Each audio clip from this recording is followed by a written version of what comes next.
সামনের পায়ের no ball ডাকবে টিভি আম্পায়ার।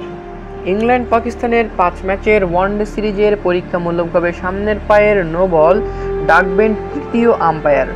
আইসিসি জানিয়েছে, টিভি আম্পায়ারকে সহায়তা করতে রান আউটের জন্য ব্যবহৃত 4টি ক্যামেরার ছবি থাকবে একটি স্ক্রিনে। এতে থাকবে ভিডিওর স্লো মোশন রিপ্লে দেখা ও ফরওয়ার্ড রিওয়াইন্ড করার ব্যবস্থা। টিভি আম্পায়ারের সংকেত পেতে মাঠের আম্পায়ারদের পরনে থাকবে একটি পেজার ওয়াচ। নো বল ডাকা হলে যা কেঁপে উঠবে।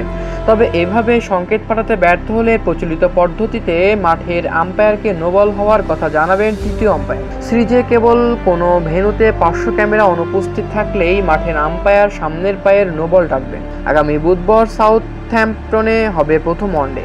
তার আগে আম্পায়ারের প্রশিক্ষণের ব্যবস্থা নেওয়া হয়েছে বলে জানান আইসিসির আম্পায়ার রেফারি বিভাগের জ্যেষ্ঠ ব্যবস্থাপক অ্যান্ড্রিয়ান গ্রিথ।